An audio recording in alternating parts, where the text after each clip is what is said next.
up, Booty Tribe? It's your girl Naja here, and I am back with another video. And this video is going to be a Tribe Tea segment.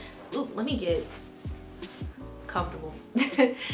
We're gonna be doing a Tribe Tea segment. That's when you guys send me in your stories and we all react to them. We all kiki, we all give advice and things of that sort. Sorry again that I could not do a live Tribe Tea this week. I had maintenance men coming in and I didn't want to disrupt the live with dudes constantly coming in here asking me questions on, is it okay if I go in this room? Is it okay if I do this? Is it okay if I do, like, nah, I'm sorry. Plus I'm feeling really under the weather, so sorry about that again, but for sure there will be a live Tribe Tea next week, Wednesday, 2 p.m. Eastern time. There should be no more excuses. I should be done with my sickness by then.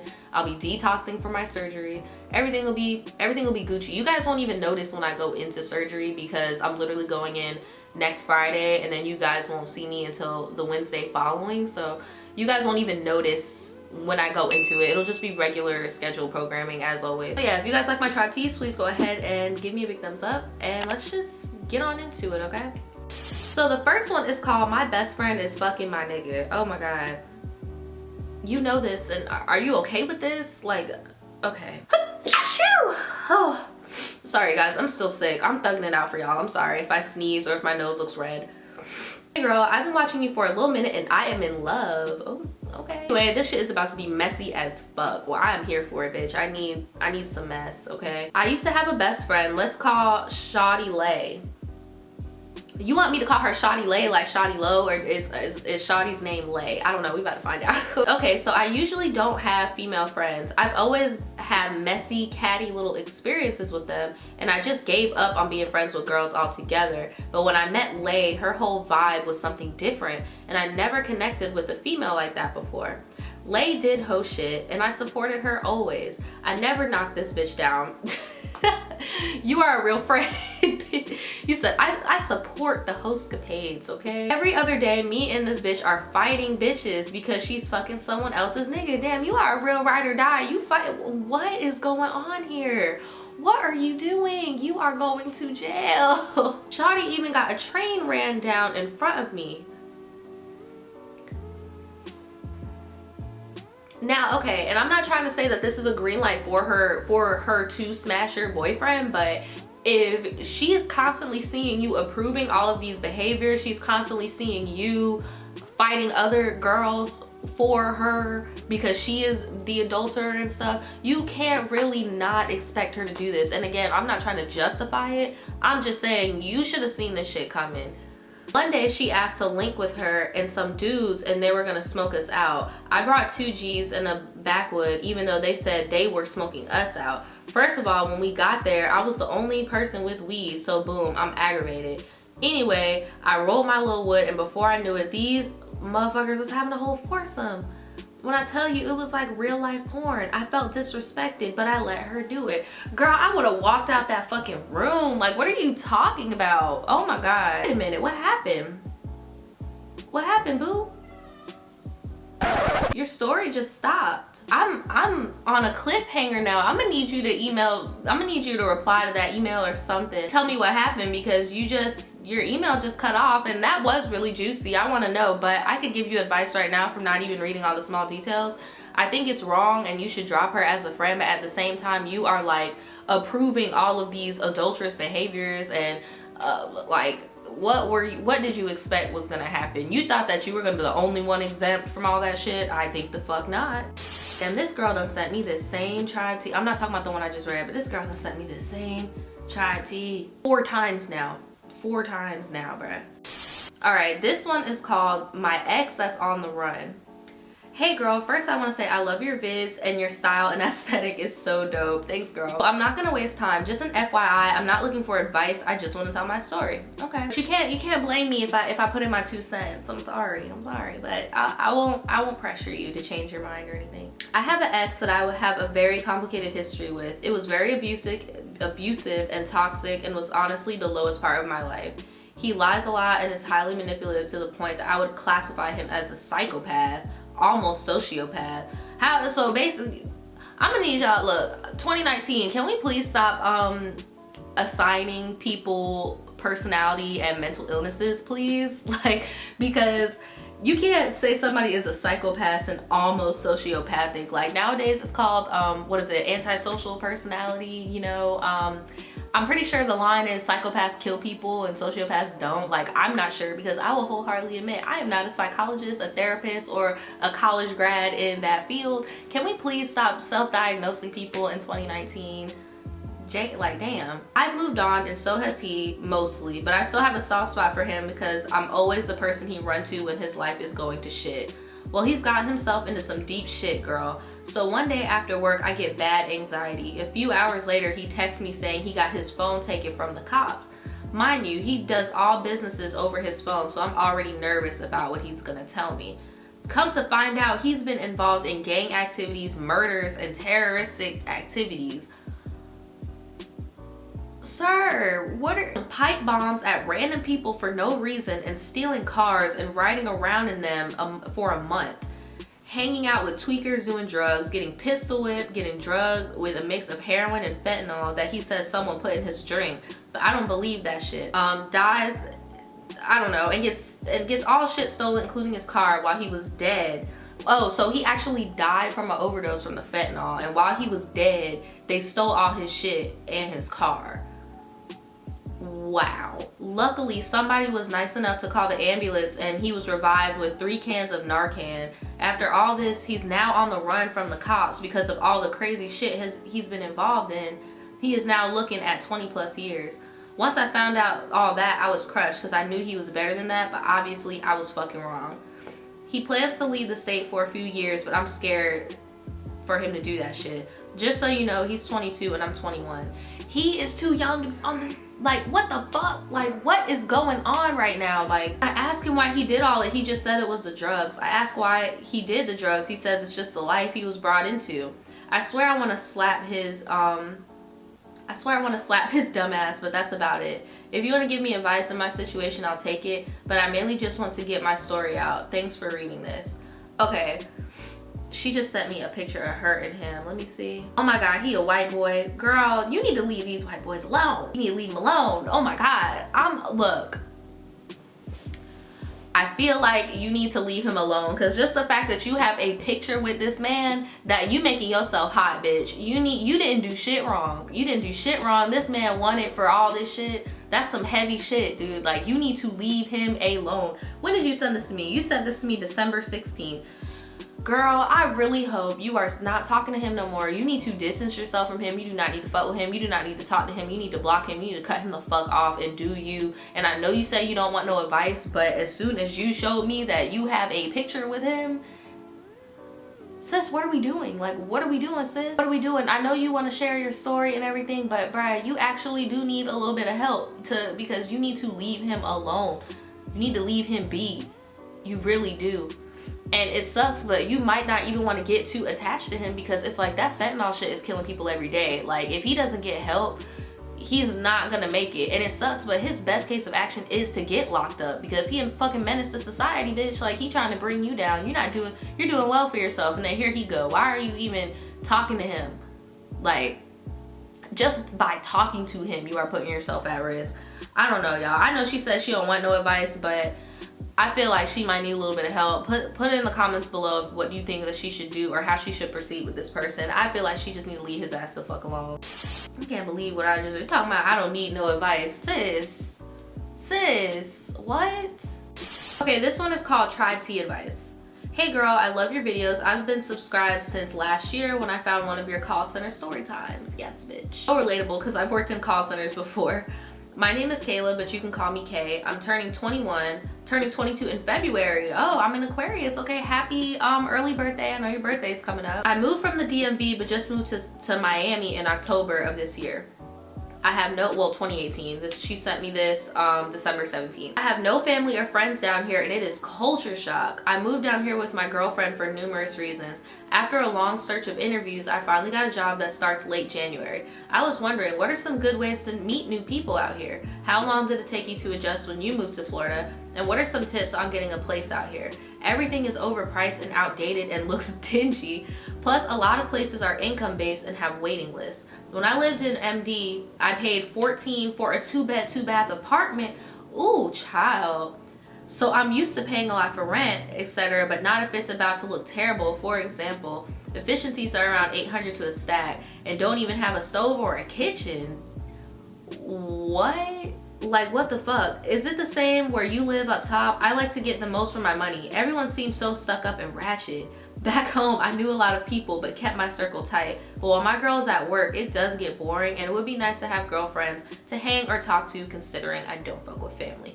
All right, I'm gonna answer your questions one by one. So you said, I was just wondering, what are some good ways to meet new people out here? Well, for one, you are in Miami, okay? You are not the only person that is not from Miami. It's very easy to mingle in Miami. There's nightlife, there's bars, there's tons of like really casual events like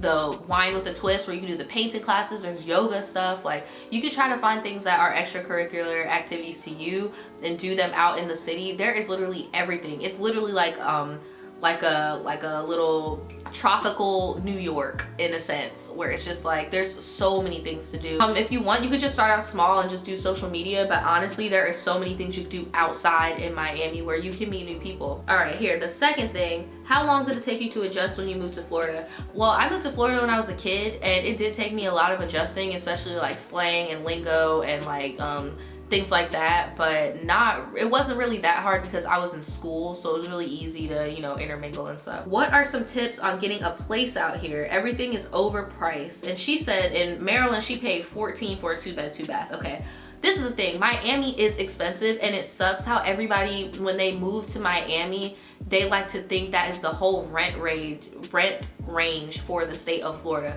Miami is one of the most expensive places to live in Florida, okay? You said you pay $14 for a 2-bedroom, 2-bath in Maryland. In my city, you could live in a luxury apartment for only $12. 2-bed, 2-bath, a laundry room inside, a big ass patio, a yard. You can get a 4-bedroom house here for a stack a month.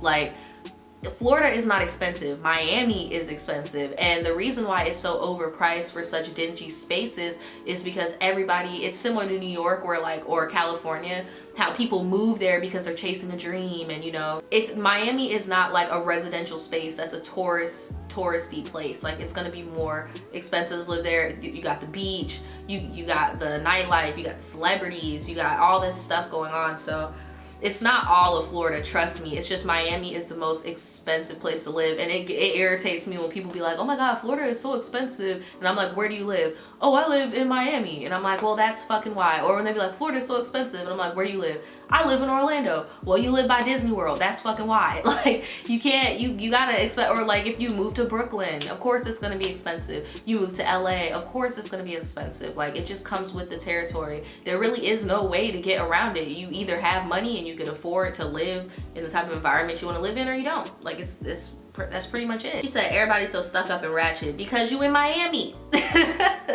Miami is a mixture of, like, you know, the ratchets, and then you got the people, like I said, that are from other places that are trying to chase a dream. It just is what it is. I hope I helped you. If any of my Floridians out there have any advice, give her some in the comments below. I am like glistening. Like, I think I might have a fever. Bless. Okay, so this one is gonna be our last story because I'm looking and it is super long. It's called Stalked by My Ex for 2+ years. Hey Naja girl, I just want to start off saying I love your channel, and you give me life with your wigs and your stories. I'm mad at you talking about with my wigs. Just as a heads up with this long story, I'll put screenshots in so you don't think this is fake, because I know some stories people send in are, ooh, the shade of it all. To get into this, I'm 20, and the story all starts when I was 16 and my ex, let's name her Kaya, was 17. So my ex and I basically grew up together. We went to the same after school program, and her cousins were really cool with my sister, so we were around each other a lot since we were kids. It had been 6 months after I had broken up with my ex-boyfriend. Me and my best friend, we'll call her Nia, who also went to the same program, was texting on Kik. LOL, because her mom checks her text messages every day. Girl, we know what Kik is. Like, everybody had a Kik back in the day. I told her I wasn't really looking for anything and just wanted to focus on myself. Long story short, she talked me into talking to someone, but nothing serious, and since I knew Kaya liked me, I thought she'd be the perfect distraction. I gave Kaya a laydown of how our relationship was gonna go. I told her I don't do social media and I don't need everybody and their mama in my business. She agreed and we started talking. It was really nice to have someone to talk to, and Kaya and I were never close at first, but she started to become one of my best friends. 6 months into talking, dating, she changed. She started acting real crazy and paranoid. She thought I was still talking to my ex, and even accused me of messing around with one of the women mentors at the after school program. Which I was, but she didn't even know that. Girl, yes she did. That was your girlfriend. But at this point, that's kind of when you need to just cut shit off when people are getting weird and possessive like that. She'll come up later in the story, so let's call her Emily. Girl, okay, so we got Emily, we got Kaya, and we got Nia. All right. Kaya and I were really off and on from that point. She would talk to other girls, and I thought it was really weird that I was the only girl she's been with that was her age. Every other girl was always younger, which was off-putting. Even when we weren't technically together, we acted like we were still in a relationship. Even though Kaya was supposed to have just been a distraction, I really started to like her. I was going through a lot of family drama during this time, and she was always there for me no matter what time it was. This is where Emily, the mentor, comes into the story. Emily had been working at the program for about 2 years at this point, and we were really close. She had been helping me with school and trying to talk me into finishing high school and go to college. Kaya hated how close we were, and Emily had helped me through a lot of mental and personal things, so I wasn't gonna cut her off just because Kaya didn't like her. Well, how old is Emily? Like, what? Emily and I got closer and we were messing around for a while. We had been messing around before I started dating Kaya, and I had no plans of breaking it off. Well, if you had no plans of breaking it off, then why were you and Kaya in a relationship? One day Kaya got into my phone and read all of me and Emily's texts, and at this time I was staying with Emily because my mom and I weren't getting along. This is not, look, I know what this story is supposed to be about, but I am side-eyeing the fuck out of Emily. I feel like you and Kaya should not even have been in a relationship because neither of you guys seem like you. I feel like y'all were both just bored, like, to be honest. And Emily is giving me creeper vibes because just imagine, like, I don't know, that's just creeper vibes to me. Like, why you got this high school girl living in your house, Emily? The next day, Kaya went to the head coordinator and told him she had concerns. He came to me and I assured him that nothing was going on and Kaya was crazy. Emily ended up moving downstairs to work with the younger kids so things won't get worse. Kaya and I were in good graces again and our relationship was great. Now it's our senior year of high school and I met a new kid at school who went by Cindy. Cindy was the gay girl who thought she could turn any straight girl gay. What? Cindy was cool. I went to her with my problems because I thought we were friends. A couple months later, Kaya and I get into it. I break up with her and blocked her. To get closer to me or try to make me mad, she started talking to Cindy. Cindy just wanted to smash and she fell for it. I found out after Kyla and I talked and we're about to get back together. I went to school and beat the fuck out of Cindy. I was pissed. I mean, yeah, I guess that is girl code. She shouldn't have fucked your ex. I'll give that to you. I went to Kaya's house and beat her ass too. Damn. I don't speak to Sydney for at least 2 months until our friends decided that we shouldn't throw our relationship away over a crazy hoe. Of course, I'm a dumbass and love Kaya, so I forgave her. She ended up trying to put the blame on me for the situation. She did that a lot. So March of 2016, I broke up with her for good, finally. All of a sudden, I started getting snaps of me and my friends on the basketball court. This bitch would hide in the woods across the street from our school and watch me. Okay, the next month was prom and she was sending me text messages saying I look so cute and sent me pictures that she took of me from across the street. We were still going to the same program, so I told everyone what was going on. So I would hide in one of the offices whenever she came up because the bitch was crazy. She would scream looking for me. No, she's like honestly crazy because like, bitch, you got your ass beat and you're still trying to stalk somebody. Like that's a lot. Finally, I'm off to college and I thought all of this would be behind me. I was wrong. I'm chilling in my dorm and I get a call from a number I didn't recognize. It was her. She asked me how my school was and how I was doing. I never told her what school I went to and she was blocked on all of my social media, so I was really creeped out. I started talking to her again, but as friends. Girl, I would not have started talking to her again. Why are you, it doesn't matter as friends or what, I just would not have talked to her. Like what? She would always try to talk me into being more, so I cut her off. She started calling from different numbers and again, I don't know what to do.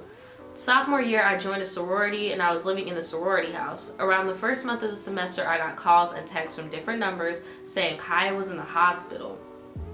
I didn't care at all and told them to leave me alone. They wouldn't stop, so I decided to talk to her. I told her that I didn't care if she died, damn, and I wish she does, and hung up. She tried calling me and texting me for a couple of months, but I never answered. Oh my god, so here are the text messages. Okay, so I'm just looking at these screenshots and I'm just like, yo, I really hope you have a restraining order on this bitch. There are so many screenshots. This one got her face in it. This bit look crazy. Oh my god, like y'all, hold on. I'm about to show y'all all these screenshots because I'm not gonna be able to put them all on. But can y'all see?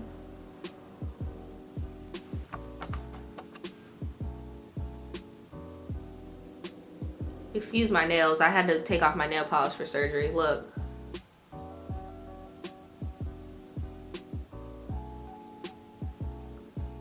This is all one-sided conversation. This is all one-sided conversation. Okay, one blue. All one-sided. Do y'all see? Do you see the illness? Wow. Wow. Wow, wow, wow, wow, wow. I'm looking at these and a lot of these are recent. I'm going to need you to file a fucking restraining order. Oh, that's what she says. She has, because I'm not going to keep reading this because this is very long, but I'm skimming and it does say that she filed a no contact order and a no trespassing order and sent it through her so for school, so she's safe at school. She says she feels sucked because the protection order obviously doesn't work and she keeps bothering me and still texts Nia and other friends trying to get me to talk to her. I want to stay at school and be with my friends and finish, but there's my crazy ass story. Bunch of other shit happened. Long story short, if you see that your significant other is toxic, for you don't stay with them, you can still love a person and not be with them. But the crazy thing is, she didn't even start showing those traits until you guys did break up. And if I were you, I would get something a little bit more than just a protection order at school. Like, I would really go full forth with the authorities and get like a no contact order, like period, like don't talk to me, period. Have any of you guys dealt with an extreme stalker situation like this? Please give her some advice in the comments below. That's pretty much it for this video. That last one was crazy. That girl legit has like fucking problems. I'm just leave it on that note. I will see you guys tomorrow. Bye bye.